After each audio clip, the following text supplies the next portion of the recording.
Let's talk about slapping the trigger. What does slapping the trigger do? Is it a good thing? Is it a bad thing? Just reading some comments here on YouTube.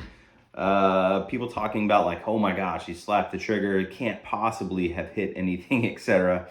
Now, historically, I think that when people say, he missed because he slapped the trigger. A good example might be, someone aims in on a target, the sight is 1000% there, they perceive it to be in the place that they're trying to hit, and then when they press the trigger, the sight moves off of the target because of one reason or another.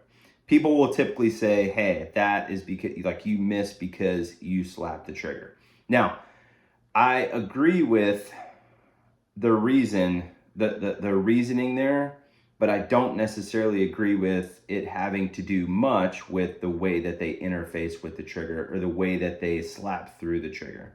Kind of explain here. So I can, because I train this way, I can grip the gun in such a way, this is like how I would want to grip the gun, right? I can grip the gun in such a way that I can isolate the trigger finger and I can slap straight through the trigger without disturbing the gun at all. Now, this is something that I train for, and I train for this type of trigger press because if I can do this, the odds of me being able to be careful on the trigger when a target requires a higher level of confirmation are actually pretty freaking good, but I don't think it works the other way. If all you ever train for is, prep and then slowly break the trigger, if you have to, run the trigger really, really quickly on a fast, nasty target, you are going to have a hard time slapping the trigger. You should be able to slap the trigger without disturbing the gun. Now, that person that missed, again, is they're not missing because they slapped the trigger. They're missing because they're putting input into the gun as they press the trigger. It doesn't really have much to do with their trigger press. Again, if you have a good grip, you should be able to isolate the trigger finger and not disturb the gun as you press the trigger. And I think, there's a couple different schools of thought on trigger press out there, hey, prep every single shot. I think that, if you need to prep every single shot, this is just masking a horrible grip, in my opinion. Now, don't get too bent out of shape, because I believe that if I'm, shooting a stage, whatever, and I run into a position and there's a 25-yard tuxedo, am I just going to slap straight through the trigger and trust my grip? Absolutely not. I will not. I will get the grip that I want, come in and yep, there's the grip that I want, look to the spot that I want bullets.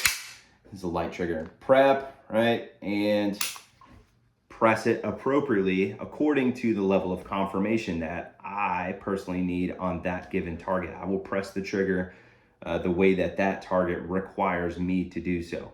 Am I going to, run into a position and trust my grip that I can just slap the shit out of the trigger on a 25-yard tux? No, that would be dumb.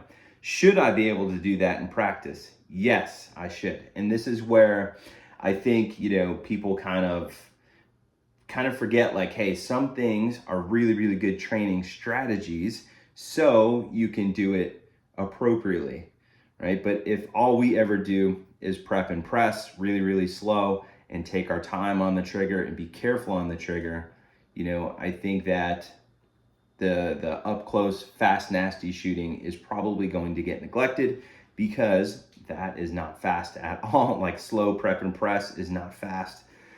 We should be able to slap the trigger without moving the gun, I think, is the moral of the story.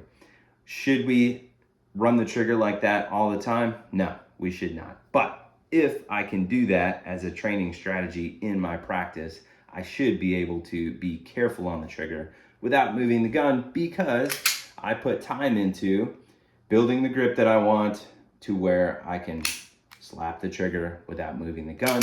And if I get the grip that I want and I can do something like be careful on the trigger and not move the gun as I'm pressing it, that is a very, very good place to be. So as a training strategy, slapping the trigger, I believe, is a really, really good thing.